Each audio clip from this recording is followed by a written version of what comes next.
Assalamualaikum warahmatullahi wabarakatuh.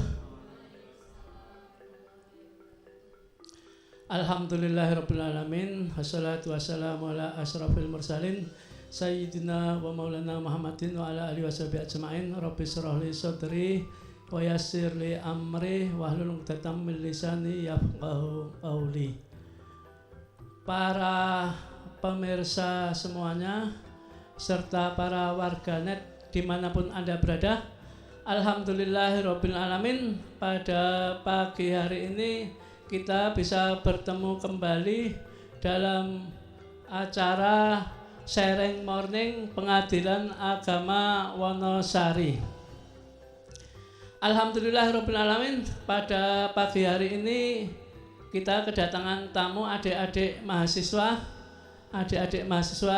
Stayo yang berasal dari Wonosari. Selamat pagi adik-adik. Alhamdulillah sehat. Alhamdulillah sehat. Mudah-mudahan kesehatan, keselamatan, kesejahteraan, kebahagiaan tercurahkan kepada kita semua dan warganet semuanya. Untuk suasana agar lebih semangat, marilah kita dengarkan lagu yang akan disampaikan oleh Ibu Herlina. Ibu Herlina, penyanyi dari Pengadilan Agama Wonosari. Untuk waktu dan tempat kami persilahkan.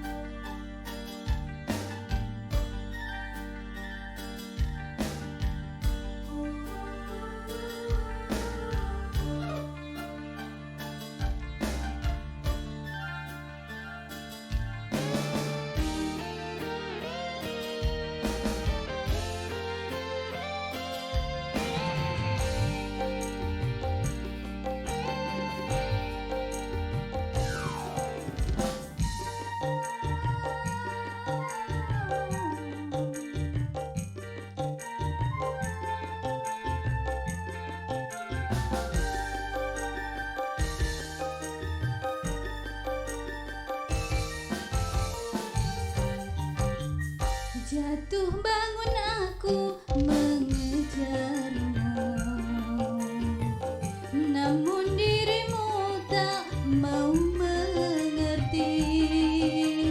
Ku bawakan segenggam cinta, namun kau meminta diriku membawakan bulan ke pangkuanmu.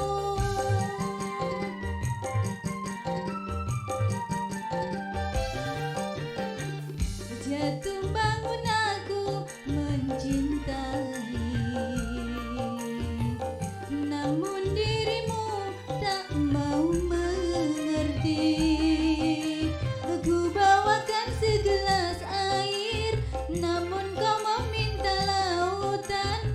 Tak sanggup diriku, sungguh tak sanggup.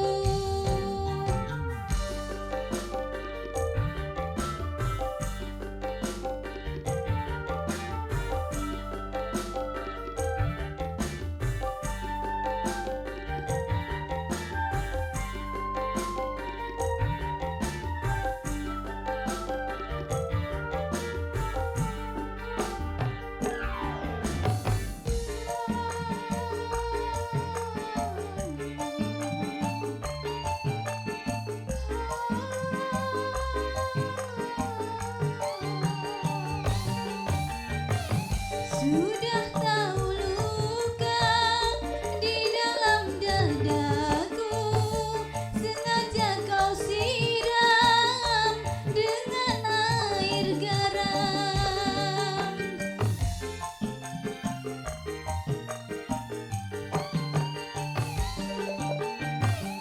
Kejamnya sikapmu membakar hatiku, sehingga cintaku berubah haluan. Percuma saja berlayar kalau kau takut gelombang. Percuma saja bercinta kalau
Sudah tahu luka di dalam dadaku, sengaja kau siram dengan air garam.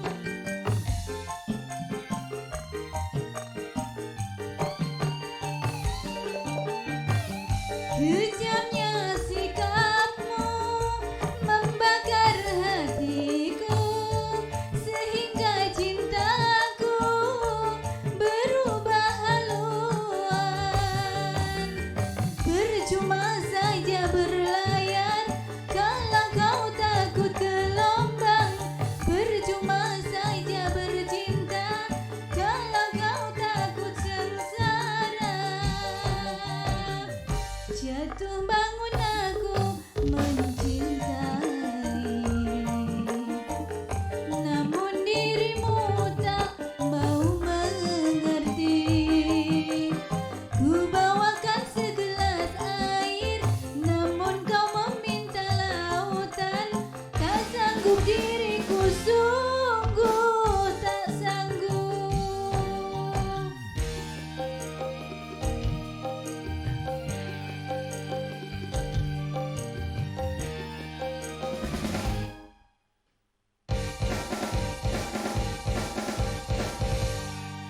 Terima kasih.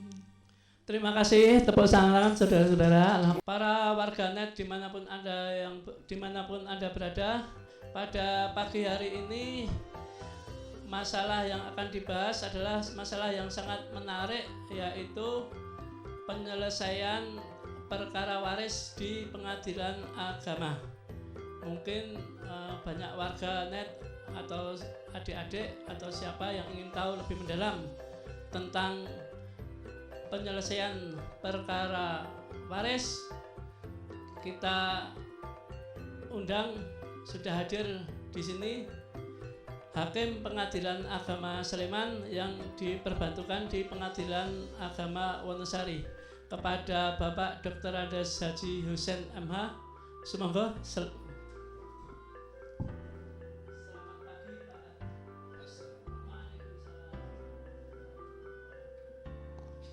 Silakan duduk Bapak. Alhamdulillah Pak Husein. Terima kasih Pak Hakim, waktunya sudah di sela-sela kesibukan bisa datang di studio Pengadilan Agama Wonosari. Ya. Sebelumnya di samping kita sudah hadir adik-adik mahasiswa yang sedang magang di PA Wonosari, mahasiswa Stayo. Selamat pagi adik-adik. Alhamdulillahirabbil alamin. Pak Husein, kalau berbicara masalah waris itu, masalah waris itu masyarakat awam itu kadang tahunya waris itu biasanya untuk rebutan, kadang saling bunuh-membunuh itu gara-gara waris. Nah, itu yang ingin kami ketahui, apa sih pengertian dan unsur waris itu? Silakan Bapak. Oke. Terima kasih ya, saya sudah diberikan kesempatan untuk hadir di studio podcast Pengadilan Agama Wonosari. Sebelumnya saya mau menyapa dulu hadirin yang ada di studio ini dengan dan seluruh pemirsa setia YouTube Pengadilan Agama Wonosari. Assalamualaikum warahmatullahi wabarakatuh. Waalaikumsalam warahmatullahi wabarakatuh. Pak Hairil ya, kalau berbicara masalah waris, sepertinya ini barang lama. Jadi waris itu nggak ada orang yang nggak kenal dengan waris. Ya. Kalau tadi dikatakan banyak yang sampai berkelahi karena waris. Ada yang sampai putus silaturahim karena waris. Ada yang memutuskan bahkan hubungan dengan orang tua karena waris. Ya. Nah, oleh karena itu dalam kesempatan pagi hari ini kita luruskan terlebih dahulu. Yang pertama pengertian waris itu sendiri ya. Jadi waris itu artinya kita berbicara masalah waris. Waris artinya perpindahan hak ya, kepemilikan dari seseorang akibat dia meninggal dunia kepada yang berhak menerimanya atau kepada ahli waris. Itu yang dikatakan waris. Kemudian istilah waris ini sendiri ya, ada dua istilah. Yang pertama waris, yang kedua faraid. Kalau di dalam kitab-kitab fikih biasanya itu lebih populer diistilahkan dengan faraid. Kalau dalam fikih ada bab tersendiri namanya bab faraid. Dalam ilmu ada ilmu waris, ada ilmu faraid. Ya.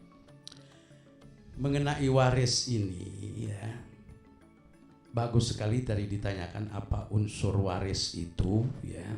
Dan tadi dibuka oleh host kita, kenapa kok selama ini waris ini sampai bikin masalah dalam keluarga ya. Banyak sekali ya yang bikin masalah dalam keluarga. Saya ingin berbicara terlebih dahulu ya. Yang dikatakan waris itu ya, di dalam Al-Quran itu surah An-Nisa ayat 7, ayat 11, ayat 12 ya. Itu kemudian dikuatkan lagi dengan hadis-hadis Rasulullah, itu selalu diistilahkan dengan faraid. Mempelajari ilmu waris itu sendiri hukumnya itu fardu kifayah. Jadi kalau sudah ada satu orang dalam satu wilayah itu dia mempelajari dan memperdalam ilmu waris, satu wilayah itu nggak akan berdosa lagi. Tetapi kalau justru dalam satu wilayah itu ternyata ada nggak satu orang pun yang mendalami ilmu waris, ya satu wilayah itu akan mendapatkan dosanya karena dia adalah fardu kifayah. Rasulullah sendiri pernah bersabda, ta'allamul Qur'ana wa'allimuhun nas wa ta'allamul faraida wa'allimuhan nas. Jadi kata Rasulullah, pelajari Al-Quran, setelah dipelajari ajarkan kepada manusia.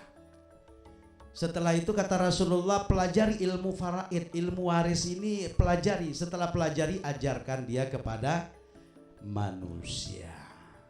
Nah, salah satu dalam bentuk ya memberikan pengertian kepada masyarakat pada pagi hari ini kita lakukan sharing morning, kita bahas masalah waris ini.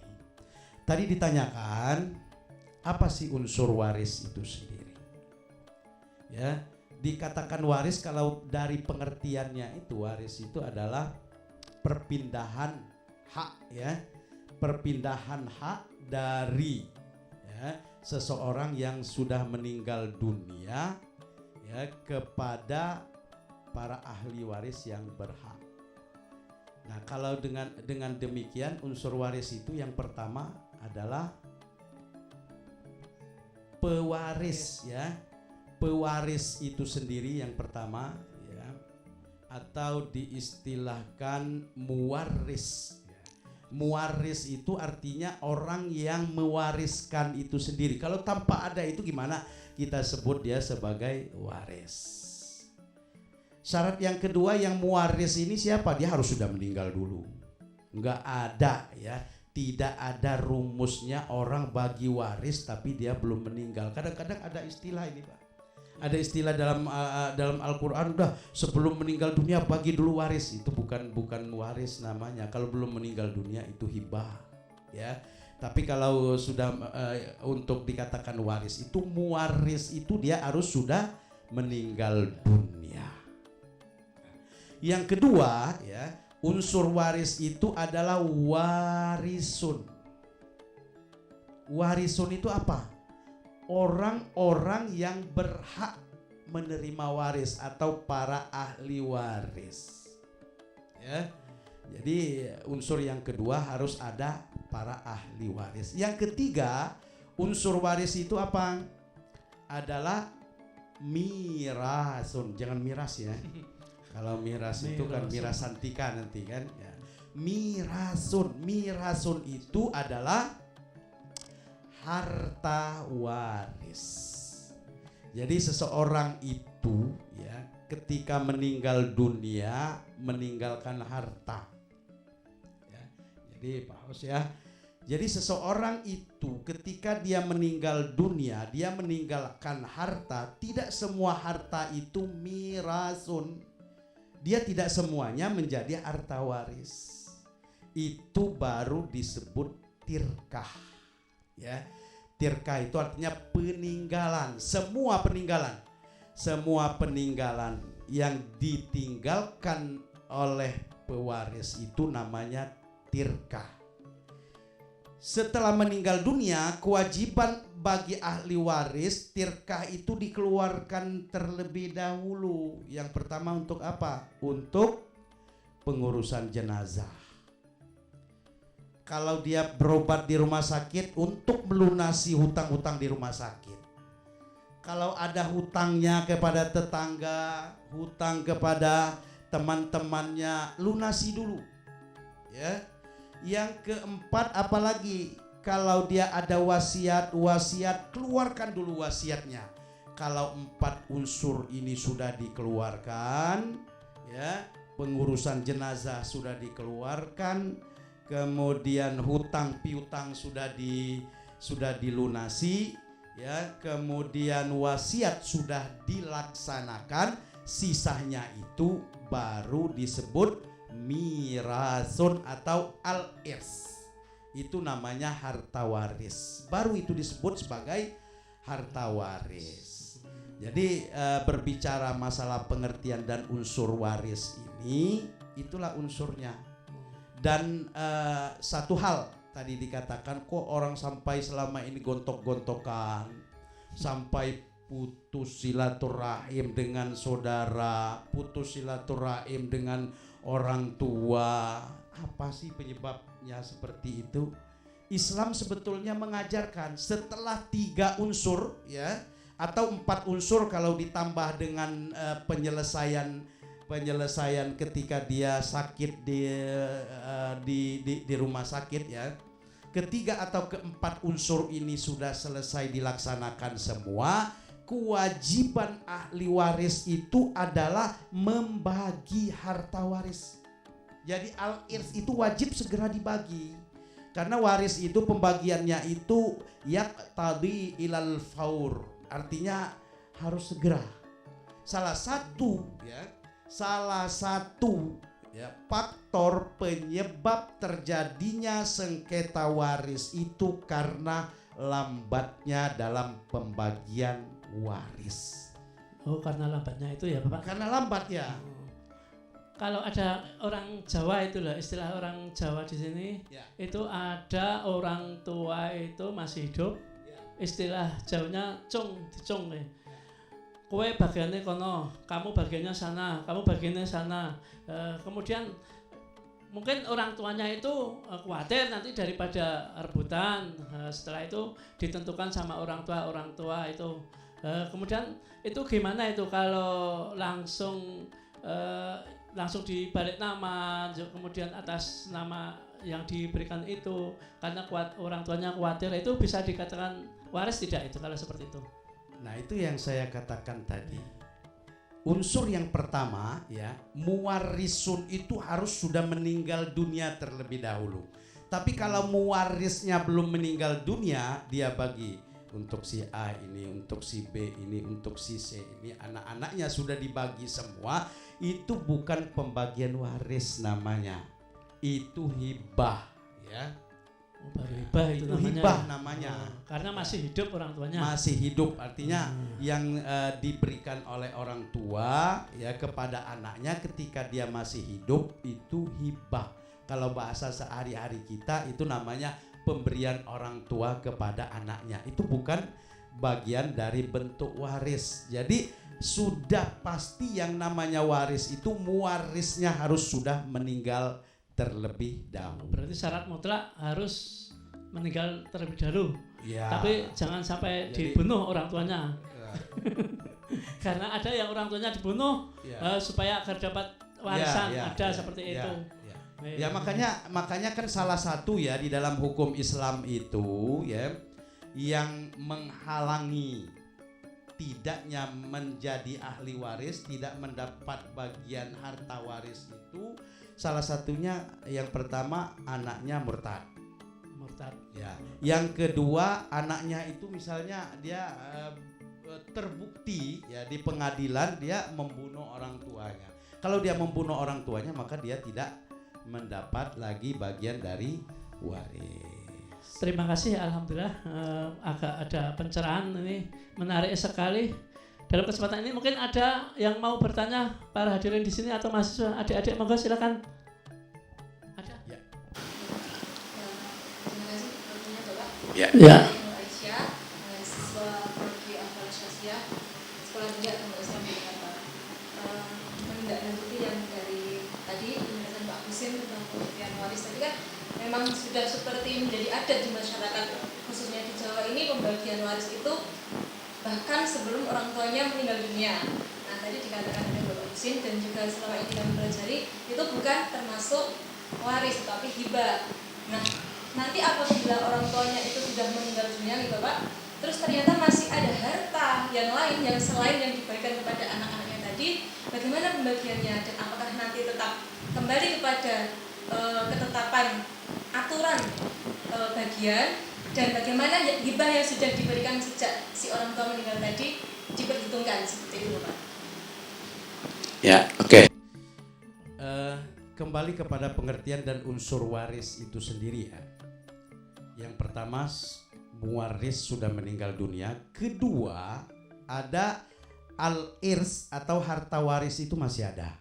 Jadi yang tersisa itu, jadi kalau semasa hidupnya sudah dibagi-bagikan, sudah dihibahkan kepada para anaknya, bahkan mungkin ada yang diwakafkan ke masjid segala macam ya. Jadi sisanya itu ketika dia meninggal dunia dipotong dengan 4 unsur yang saya katakan tadi, itu baru disebut al-irs atau harta warisan. Harta warisan inilah yang wajib sesegera mungkin dibagikan kepada yang berhak menerimanya ya. Nah, kalau berbicara masalah pengertian ini kita pembahasan pengertian waris itu sendiri sebetulnya sangat luas sekali ya, dan sangat kompleks sendiri ya, untuk kita bahas sangat menarik sekali ya. Jadi pengertian waris itu sendiri tadi sudah saya jelaskan, kemudian unsur-unsurnya ya. Itu mungkin ada satu pertanyaan, mungkin kalau berbicara masalah waris itu adalah pengalihan hak dari yang meninggal kepada ahli waris yang menerimanya. Bagaimana sih kalau seandainya ada hutang kan gitu? Oh, hutang warisan, hutang waris. Apakah hutang itu diwariskan juga kan gitu? Harta warisan, Iya. Ini kan sesuatu yang mungkin saja terjadi. Seseorang yang meninggal dunia tidak hanya meninggalkan harta, tetapi dia juga meninggalkan hutang kan gitu. Harta setelah dihitung ternyata lebih banyak hutangnya daripada hartanya. Ternyata lebih banyak hutang daripada hartanya. Atau dia tidak meninggalkan harta sama sekali tapi dia punya hutang. Ini menjadi tanggung jawab siapa? Ya. Jadi di kompilasi hukum Islam, kewajiban ahli waris terhadap hutang-hutang pewaris itu adalah sebatas jumlah harta peninggalan yang ia miliki. Jadi, kalau saya ambil contoh begini misalnya, jangan contohkan kita yang meninggal lah. Ya kita contoh, ada seseorang meninggal dunia, dia meninggalkan harta waris jumlahnya katakanlah 500 juta ya. Kemudian ternyata setelah dia meninggal dunia ada hutang-hutang dia. Dihitung-hitung hutangnya itu jumlahnya ada 750 juta. Ya. Jadi ini bukan harta waris ya, saya ulang lagi ya, saya garis bawah lagi, bukan harta waris. Sebelum dipotong dengan hutang segala macam itu baru berbentuk tirkah. Kalau dia masih dalam bentuk tirkah harus dipotong hutang dulu. Ternyata setelah dipotong hutang minus 250 juta. Kewajiban ya secara keperdataan ya, kewajiban ahli waris melunasi dengan harta tirkahnya itu sejumlah uang yang ada yaitu 500 juta rupiah. 250 juta mau tagih ke siapa? Ya, apa boleh buat? Nggak ada yang bisa mempertanggungjawabkannya. Secara keperdataan nggak ada yang bisa mempertanggungjawabkannya. Nggak bisa dituntut ahli warisnya. Ini ayah kamu dulu punya hutang masih ada sisa 250 juta rupiah. Anaknya nggak mau bayar, nggak bisa dituntut. Ya, apa di keperdataan apalagi di pidana. Tetapi ya sebagai anak yang soleh dan soleha yang sayang kepada orang tuanya, kalaupun orang tuanya hartanya itu tidak mencukupi untuk melunasi hutangnya, sebagai bakti anak kepada orang tua, lunasi hutangnya. Di dunia ini saja kira-kira kita kalau ada orang tua kita sedang menderita, tega gak? Ya tidak, Pak. Enggak tega ya. Ada orang tua kita misalnya kelaparan, nggak ada yang bisa dimakan, sementara kita enak-enak makan di rumah makan, ya santai-santai di kafe segala macam. Sementara orang tua kita di rumah dia kelaparan, rasanya nggak tega kita.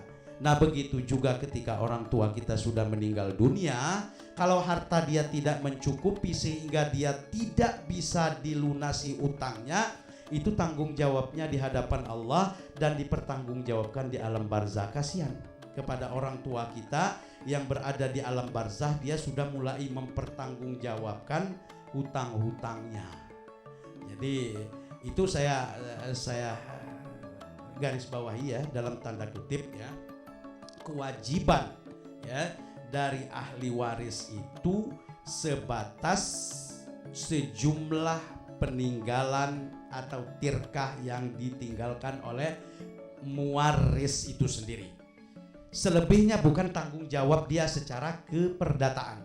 Dan kalaupun misalnya dia tidak membayar sisa hutang orang tua ini, ahli waris tidak berdosa lagi di hadapan Allah. Tetapi yang berdosa siapa? Yang kasihan siapa? Hutang orang tuanya. Ya orang tua kita yang sedang berada di alam barzah, nanti sampai di alam akhir nanti tetap akan dipertanggungjawabkan di hadapan Allah Subhanahu wa ta'ala. Begitu.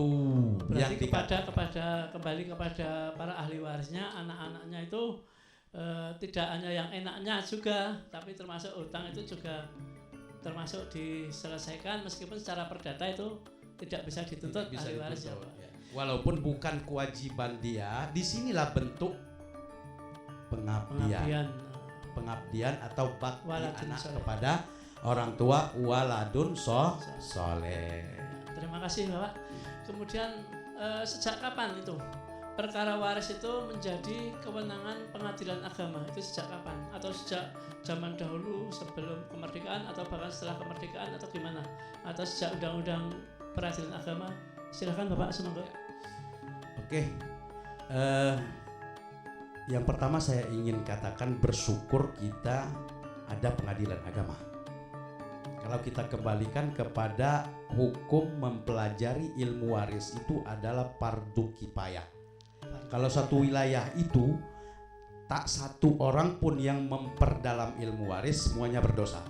Dengan adanya pengadilan agama, semua masyarakat kita di Indonesia ini sudah terlepas dari dosa. Tidak dosa. Ya, karena sudah ada pengadilan agama ya, yang para hakimnya setiap saat memperdalam, mempelajari ilmu waris itu sendiri. Nah, yang menjadi pertanyaan, kalau perkara waris itu menjadi kewenangan pengadilan agama, sejak kapan sih waris ini menjadi kewenangan pengadilan agama? Jadi perkara waris itu menjadi kewenangan pengadilan agama sejak dari berdirinya pengadilan agama. Pengadilan agama itu berdiri ya dengan Stadblad nomor 152/1882. Tahun 1882 pengadilan agama itu sudah berdiri. Ya, urusan waris, urusan perkawinan itu sudah diserahkan ke pengadilan agama. Jadi adik-adik sekalian sudah tua itu pengadilan agama itu dengan Stadblad nomor 152 tahun 1882. Sudah lama sekali. Sudah lama sekali. Sebelum kemerdekaan. Ya.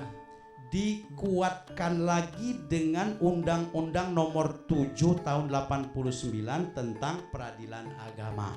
Tetapi dalam Undang-Undang nomor 7 tahun 89, perkara waris di pengadilan agama itu belum menjadi kewenangan absolut pengadilan agama, masih ada hak opsi. Ya. Lahir Undang-Undang nomor 7 tahun 89, masih ada hak opsi. Masyarakat yang beragama Islam boleh, kalau dia mau bagi waris berdasarkan perdata, berdasarkan BW, silakan monggo ke pengadilan negeri. Jadi kalau dia mau bagi waris berdasarkan hukum Islam, itu tempatnya di pengadilan agama. Tetapi dengan lahirnya Undang-Undang nomor 3 tahun 2006, perubahan atas Undang-Undang nomor 7 tahun 89, hak opsi itu sudah tidak ada lagi. Jadi sudah menjadi kewenangan mutlak pengadilan agama.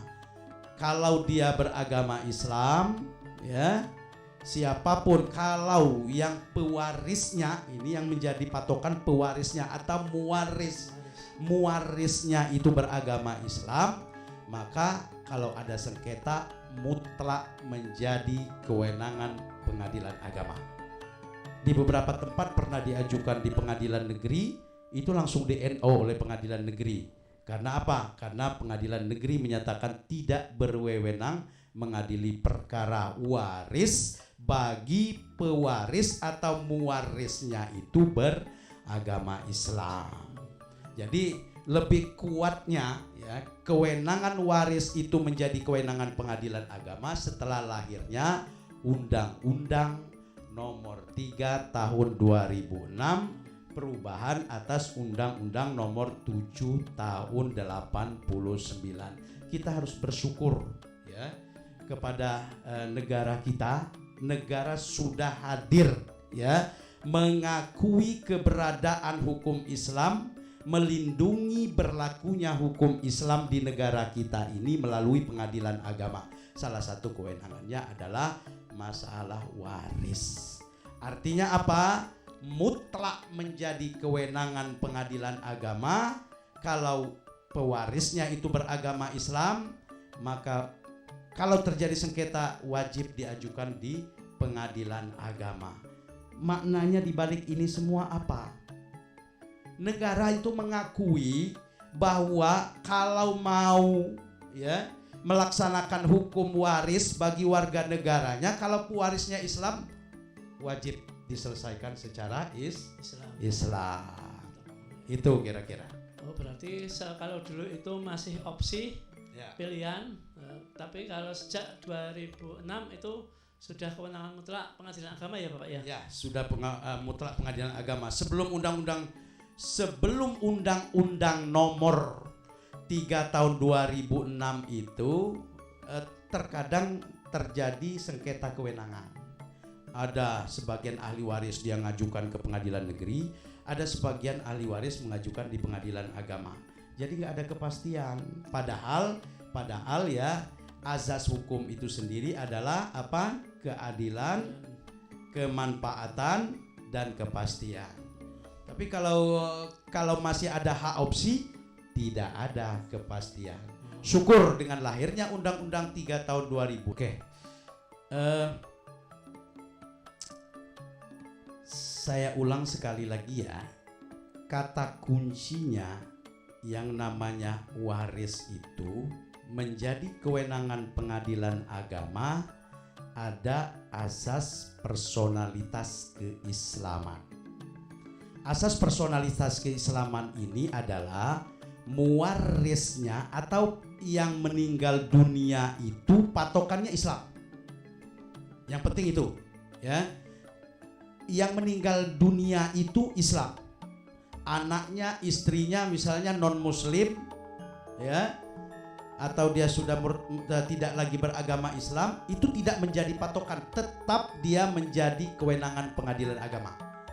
Persoalan nanti bahagiannya berapa, apa dia menjadi dapat jatah wasiat wajibah atau menjadi apa, itu kewenangan hakim nanti di pengadilan agama. Yang jelas kewenangan mutlak pengadilan agama itu dengan asas personalitas keislaman, dalam arti pewaris itu beragama Islam. Namun kalau yang ditanyakan tadi, ketika istrinya itu murtad, anak-anaknya murtad, suaminya itu, nah kalau suaminya ini meninggal dunia tapi dia dalam keadaan Islam, kewenangannya tetap menjadi kewenangan pengadilan agama. Tetapi kalau istrinya yang meninggal dunia, karena istrinya kan sudah murtad ya, kalau istrinya yang meninggal dunia ya, untuk pembagian harta peninggalan yang ditinggalkan oleh istrinya itu menjadi kewenangan pengadilan negeri. Nah, kalau mau membagi masih hidup ya termasuk pembagian harta bersama juga nggak ada kalau masih hidup ya. Kalau dia masih hidup misalnya, atau katakanlah kalau dia bercerai misalnya ya, karena istrinya murtad, suaminya masih tetap dalam keadaan Islam, kemudian dia bercerai, ya pembagian harta bersama ya, karena nikahnya dilaksanakan secara Islam, pembagian harta bersamanya menjadi kewenangan mutlak juga pengadilan agama. Jadi kalau seandainya istrinya meninggal dunia, katakanlah ini mereka nggak bercerai misalnya, istrinya meninggal dunia ya, tapi istrinya sudah murtad ya, ini ada dua hukum yang ada di sini.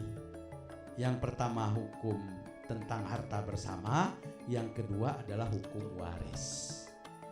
Harta bersamanya, kalau istrinya tadi yang non muslim ya, itu harta bersamanya menjadi kewenangan pengadilan agama karena nikahnya secara Islam. Setelah selesai itu ya, harta bersamanya diputus oleh pengadilan agama, kewarisannya dilaksanakan di pengadilan negeri karena dia tidak pewaris atau muwarisnya tidak beragama Islam. Jadi itu ya. Ya, karena murtad itu ya. Ya. Terima kasih sekali Bapak atas penjelasannya. Kemudian ada pertanyaan kembali Bapak. Ya. Bagaimana bentuk perkara waris di pengadilan agama? Itu bentuk perkaranya itu bagaimana di pengadilan agama? Terima kasih. Oke. Kalau tadi saya katakan bahwa semenjak Undang-Undang 3 tahun 2006 itu waris sudah menjadi kewenangan mutlak atau absolut kompetensi pengadilan agama.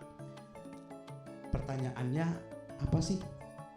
Nah, gimana sih bentuk perkara yang ada di pengadilan agama? Saya kembali kepada asas hukum itu sendiri. Yang pertama adalah keadilan, kedua manfaat, ketiga kepastian. Jadi yang datang ke pengadilan itu kalau berbicara masalah waris tidak hanya yang dalam bentuk sengketa.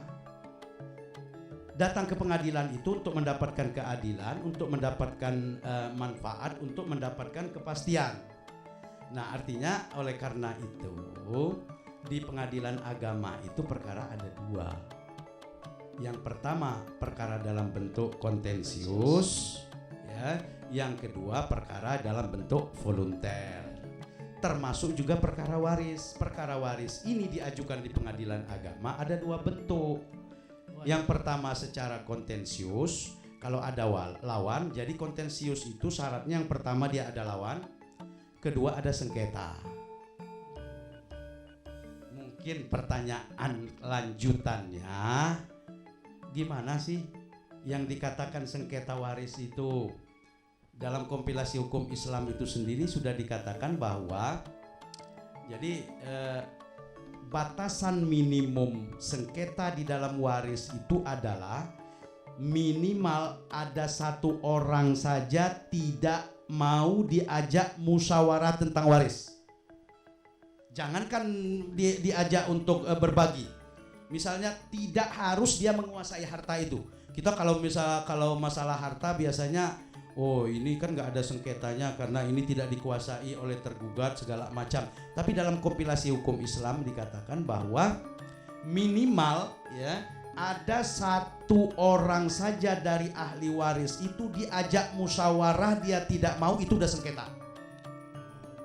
Jadi kalau sudah sengketa begitu dia sudah bisa diajukan ke pengadilan. Masuknya ke pengadilan itu dalam bentuk kontensius, artinya dalam bentuk gugatan. Kan gitu. Ini yang pertama ya. Nah, jadi kalau ada sengketa ajukan ke pengadilan ya dalam bentuk gugatan, ada penggugat, ada tergugat. Mungkin di antara ahli waris yang seharusnya dia cuek-cuek aja lah, dia mau jadi penggugat tidak, jadi tergugat dia tidak. Jadi apa dia? Turut tergugat dia.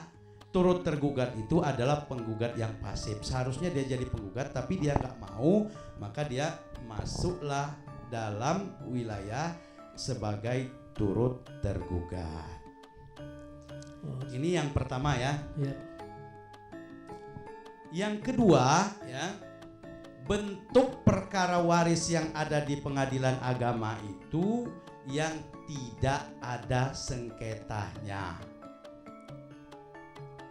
Itulah yang disebut dengan perkara volunter. Perkara volunter itu ciri khasnya adalah tidak ada lawan, tidak ada sedikit pun unsur sengketa yang ada di dalamnya. Jadi bentuknya gitu. Kenapa sih? Mungkin pertanyaan ya. Kenapa sih kalau nggak ada sengketa meski diajukan di pengadilan? Untuk apa? Ya untuk mendapatkan kepastian. Terkadang ya kita punya ada para ahli waris sudah sepakat, misalnya waris itu mau dibagi ya secara sukarela, tidak ada sengketa. Dalam penyelesaian administrasi tidak segampang itu ya. Balik nama sertifikat tidak akan bisa tanpa adanya penetapan ahli waris. Kalau tidak ada penetapan ahli waris, nggak mau orang beli ya. Dengan demikian apa? Nggak ada kepastian, tidak ada manfaat, karena waris itu akhirnya tidak bisa dibagi. Karena harta dalam bentuk rumah tidak mungkin akan dibagi secara in natura. Pasti pembaginya secara lelang, jual dulu baru dibagi sesuai dengan jatah masing-masing. Kalau tidak ada penetapan ahli waris, orang nggak mau beli, BPN nggak mau balik nama, ya gitu kira-kira. Terima kasih. Berarti intinya itu perkara waris itu ada dua ya Bapak. Yang perkara karena ada pihak lawan, kontensius, dengan perkara volunter karena tidak ada sengketa, tidak ada pihak lawan. Nah, terima kasih Bapak. Untuk berikutnya Bapak, banyaknya mazhab dan perbedaan tentang masalah waris, bagaimana pengadilan agama menyikapi perbedaan tersebut? Karena perbedaan mazhab-mazhab di dalam penyelesaian waris atau perkara waris itu, pengadilan agama bagaimana untuk mensikapinya Bapak? Dari awal saya sudah katakan bahwa berterima kasih ya masyarakat Indonesia ini adanya pengadilan agama. Dengan adanya pengadilan agama, adanya perbedaan-perbedaan pendapat itu nanti disatukan dengan putusan-putusan atau disatukan dengan penyelesaian di pengadilan agama. Hukmul hakim yarfaul khilaf. Putusan hakim itu bisa menyatukan adanya perbedaan pendapat. Pertanyaannya, bagaimana sih hakim dalam menyikapi banyaknya mazhab kalau bicara masalah waris ya? Adik sekalian, para pemirsa dimanapun Anda berada, kalau bicara masalah waris, tadi waris itu bagian dari wilayahnya fikih. Kalau dia wilayah fikih, waris itu adalah hasil ijtihad. Kalau dia hasil ijtihad, maka sifatnya sangat subjektif sekali. Sehingga dalam satu mazhab saja, jangankan berbeda-beda mazhab, dalam satu mazhab saja ya bisa berbeda pendapat dalam satu masalah. Ya. Nah, banyak termasuk juga hukum waris. Hukum waris ini banyak sekali. Mazhab Syafi'i di dalam mazhabnya sendiri sudah banyak berbeda pendapat. Apalagi antara Imam Syafi'i misalnya dengan Imam Malik, meskipun antara seorang murid dengan guru, kemudian dengan Imam Hanafi misalnya, berbicara masalah waris ini ya banyak sekali perbedaan pendapat.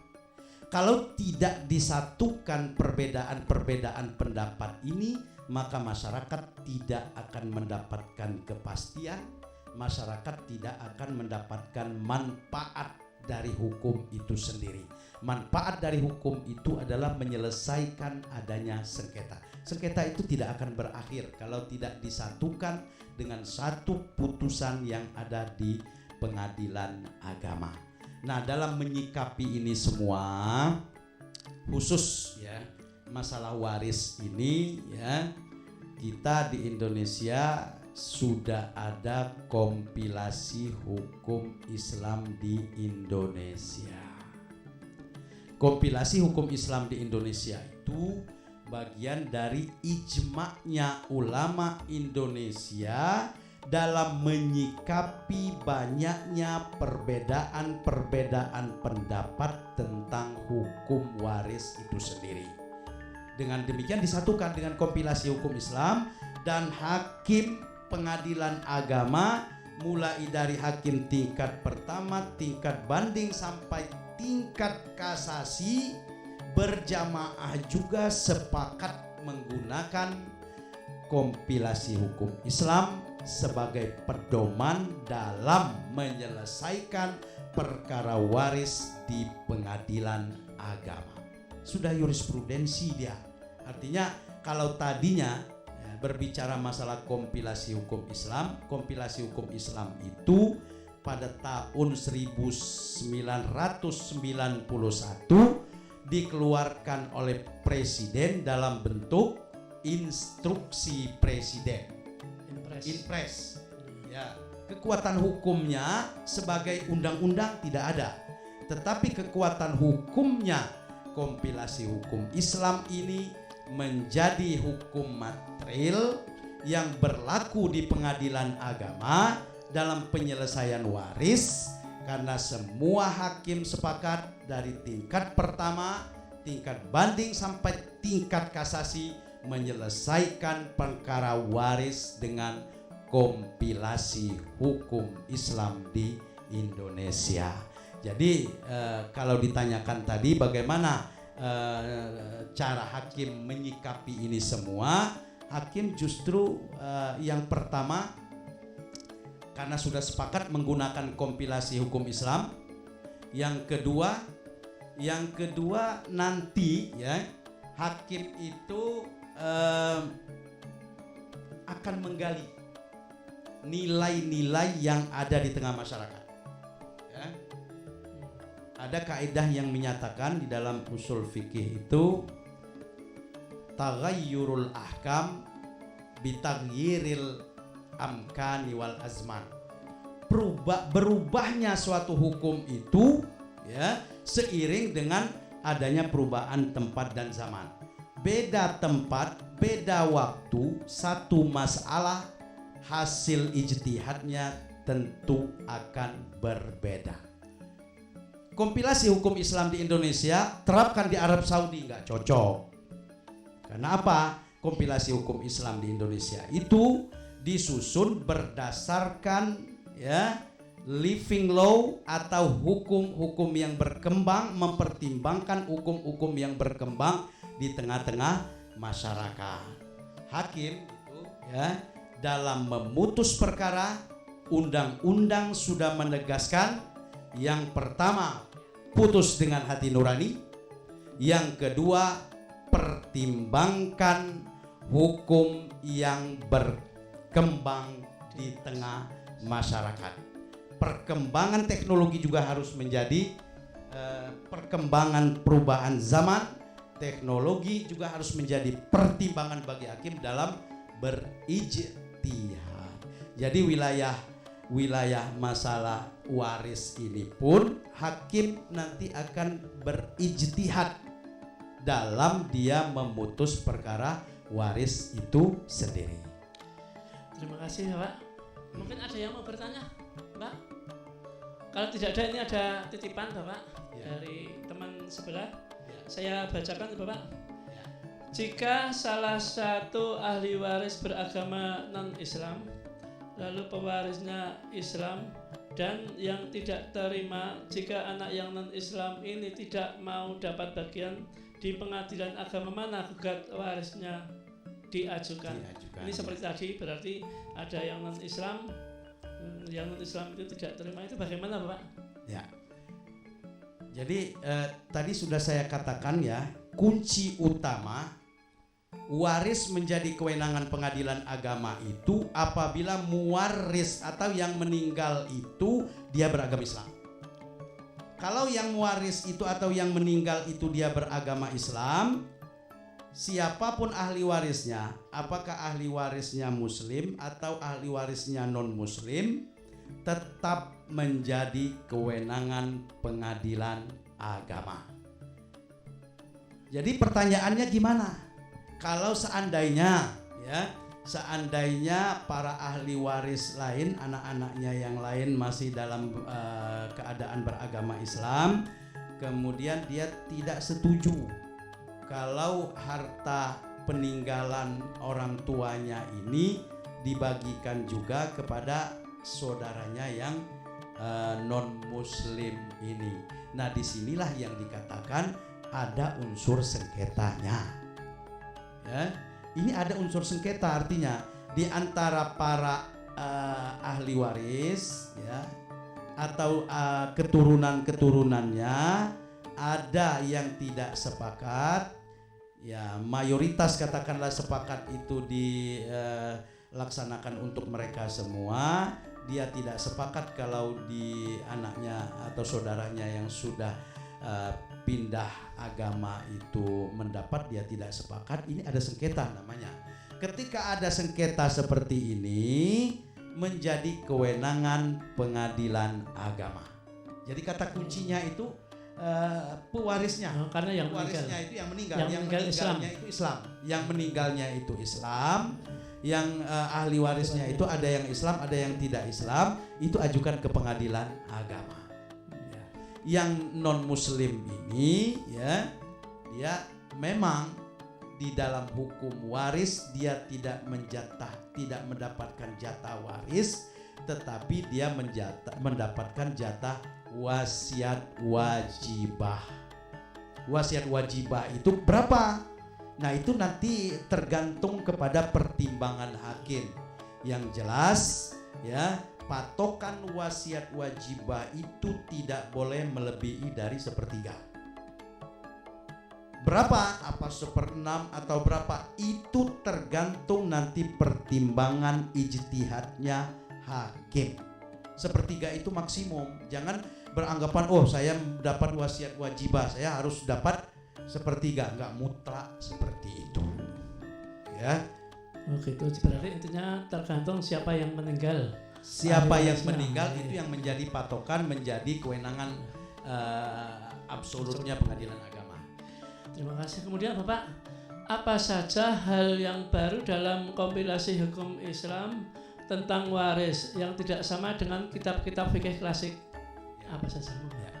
Jadi ada beberapa hal ya kalau kita berbicara masalah waris ya.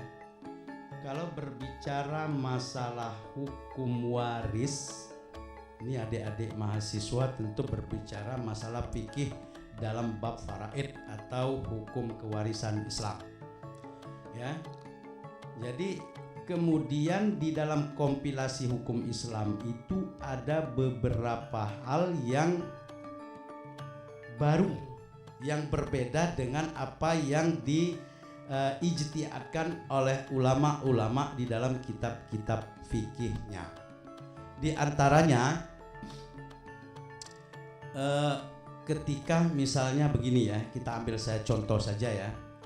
Si A, katakanlah Ahmad, meninggal dunia, kemudian mempunyai anak 3 orang.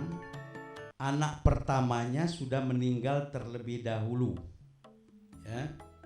Anak pertamanya sudah meninggal terlebih dahulu. Kemudian anak pertama ini punya anak. Anak dari anak pertama ini di dalam kompilasi hukum Islam, dia mempunyai kedudukan menggantikan orang tuanya yang sudah meninggal dunia, yang diistilahkan dengan ahli waris pengganti. Tidak dikenal di dalam kitab-kitab fikih yang kita pelajari selama ini. Yang kedua, yang sangat mendasar menurut saya ya, perbedaan yang ada di dalam kompilasi hukum Islam ini dengan yang digariskan di dalam kitab-kitab fikih itu, ada sebahagian ya, dia tidak membedakan antara laki-laki dan perempuan. Dalam tanda kutip bukan lidzakari mithlu hadzil unsayain ya, belum sampai ke tingkat itu. Kalau konsepnya konsep reaktualisasi ajaran Islam dari Munawir Syazali itu laki-laki, anak laki-laki dan anak perempuan itu 50-50 kan, mendapat jatah yang sama. Saya tidak menyalahkan itu, nanti pembahasannya lebih jauh lagi, itu lebih mendalam lagi ya, itu kajiannya lebih luas lagi.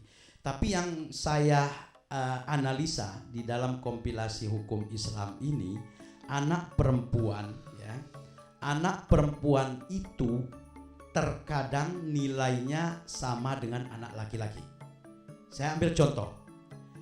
Ini si A meninggal dunia, dia punya saudara B, C, misalnya D ya.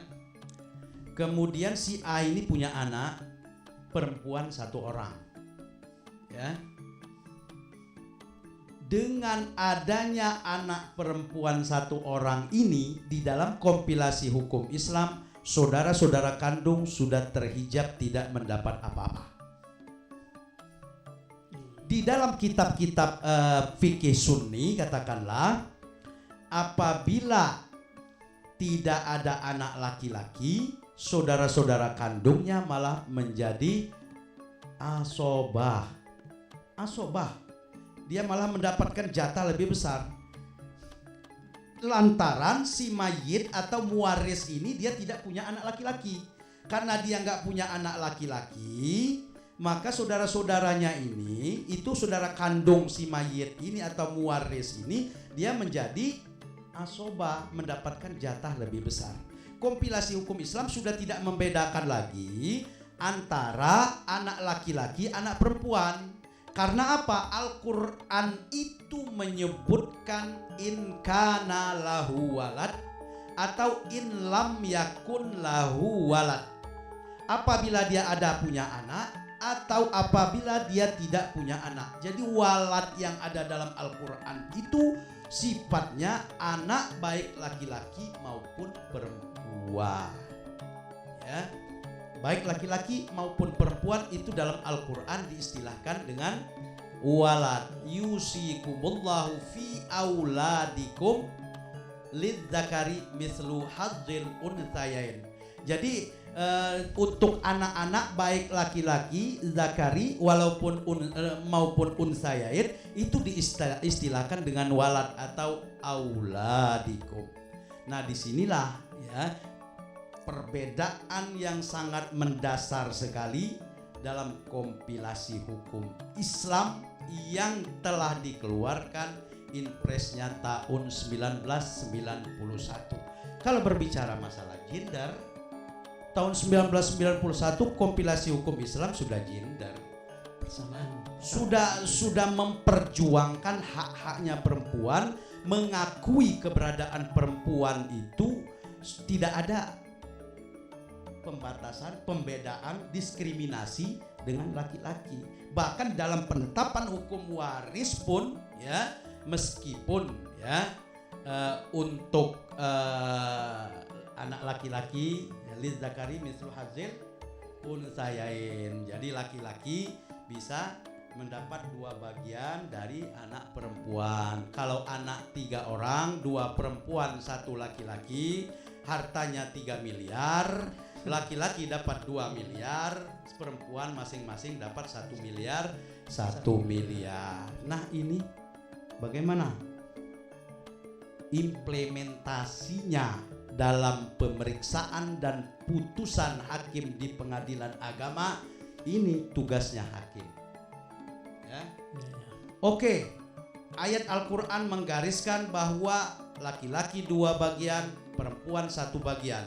Dalam implementasinya di dalam putusan hakim, seorang hakim yang berani ya untuk melakukan ijtihad, boleh-boleh saja dia mempertimbangkan tidak seperti itu demi keadilan.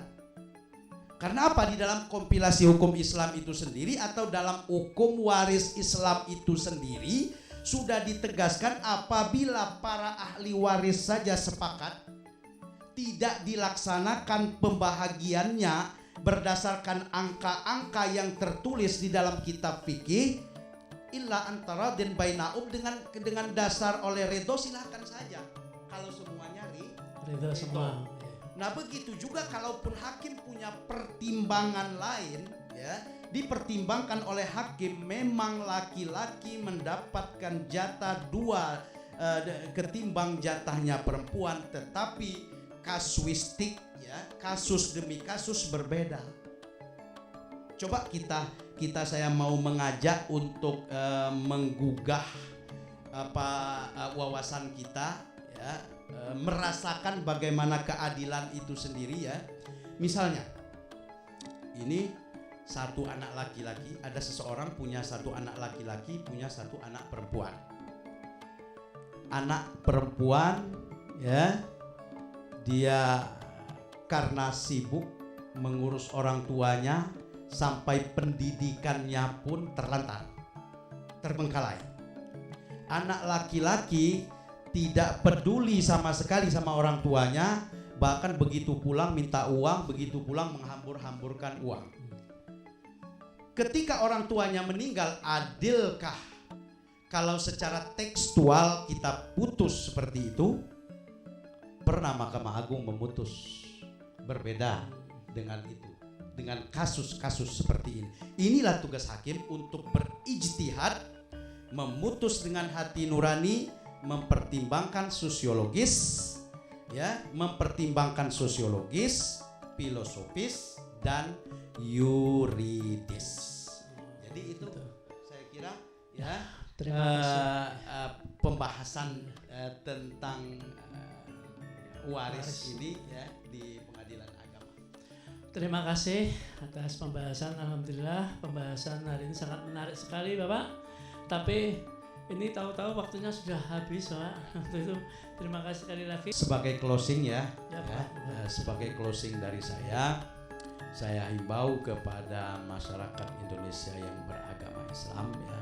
Yang pertama kita bersyukur ya, hukum Islam tentang waris ini diakui di negara kita. Yang kedua, saya menghimbau kepada kita semua, karena dari awal sudah saya katakan bahwa pembagian waris itu yaqtadi ilal faur, harus disegerakan. Jangan sampai berlarut-larut. Dengan berlarut-larut itu akan berpotensi menjadikan sengketa. Yang terakhir ya, di pengadilan agama itu tidak hanya menangani yang ada sengketa, yang tidak sengketa pun bisa diselesaikan di pengadilan agama. Yang pertama melalui perkara volunter, melalui perkara kontensius pun bisa. Jadi manfaatkan ya mediator-mediator yang ada di luar sana. Sepakati kalau misalnya para ahli waris sepakat untuk membagi secara sukarela supaya ada kekuatan hukumnya lebih mengikat, itu ada putusan pengadilan. bikin dulu kesepakatan melalui mediator yang ada, ajukan ke pengadilan, minta dikukuhkan dengan putusan akta pandading atau akta perdamaian, dan kekuatannya sangat kuat sekali, dan itu akan menghindari terjadinya sengketa di kemudian hari. Apabila kita laksanakan secara diam-diam, tanpa saksi, tanpa hitam di atas putih, di kemudian hari masih ada potensi untuk terjadinya sengketa. Itu saja dari saya ya. Lebih dan kurang saya mohon maaf ya. Terima kasih Bapak Husein yang sudah menjelaskan secara gamblang, secara mendetail perkara waris yang ada di pengadilan agama. Akhirnya karena waktu jualah yang harus memisahkan kita, kurang lebihnya saya dalam menghantarkan acara ini banyak salah, saya mohon maaf. Marilah pertemuan pada pagi hari ini kita tutup dengan baca hamdalah. Alhamdulillahirabbil alamin. Sampai berjumpa kembali di lain waktu yang lebih menarik dan lebih bagus. Wassalamualaikum warahmatullahi wabarakatuh.